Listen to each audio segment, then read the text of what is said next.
നല്ല അടിപൊളിയായിട്ട് ആഘോഷിക്കണം. അമ്മയ്ക്ക് അത് വലിയ സർപ്രൈസ് ആയിരിക്കും. പ്രിയഞ്ചേട്ടന് അമ്മയ്ക്ക് സർപ്രൈസ് കൊടുക്കാൻ പോവാണോ? വൈകിട്ട് അമ്മയും ദർശനെ അമ്പലത്തിൽ തൊഴാൻ പോവും.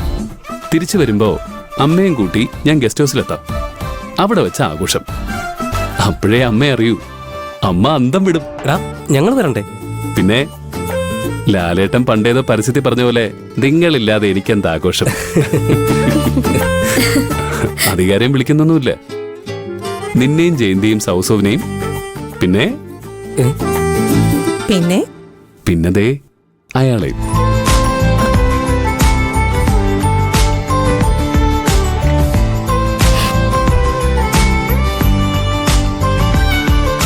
പാറു,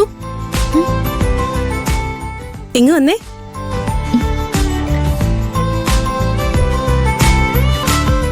ബിരിയാണിയൊക്കെ ഉണ്ടാവോ പ്രിയഞ്ചേട്ടാ? ബിരിയാണിയൊക്കെ ഉണ്ടാവുമെന്ന് ചോദിച്ചാ നമ്മളെല്ലാരും കൂടി ഉണ്ടാക്കണം. അമ്മയോട് പറയാൻ പറ്റില്ലല്ലോ. ഈ പരിപാടിയെ കുറിച്ച് അമ്മയ്ക്ക് അറിയില്ലല്ലോ. എന്താ ജയന്തി ചേച്ചി? പ്രിയന്റെ അമ്മയുടെ 50ാം പിറന്നാളാ ഇന്ന്. ഇവിടുന്ന് നമ്മള് 4 പേരെ മാത്രമേ പ്രിയം വിളിക്കുന്നുള്ളൂ.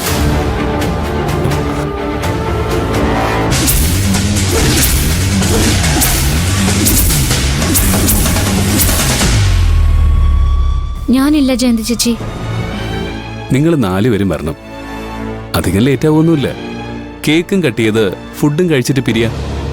നിങ്ങൾ ആഘോഷിച്ചാ മതി, ഞാൻ വരുന്നില്ല. അന്ന് ആന്റി ഇവളുടെ ഹോസ്റ്റലിൽ കയറി പ്രശ്നം ഉണ്ടാക്കിയില്ലേ, അതിപ്പോഴും ഇവളുടെ മനസ്സിലുണ്ടാവും. അതാ ഇവൾ ഒഴിഞ്ഞു മാറുന്നേ. അത് കഴിഞ്ഞ കഥയല്ലേ. ഇപ്പോഴും നീ അത് മനസ്സിൽ വെച്ചോണ്ട് നടക്ക.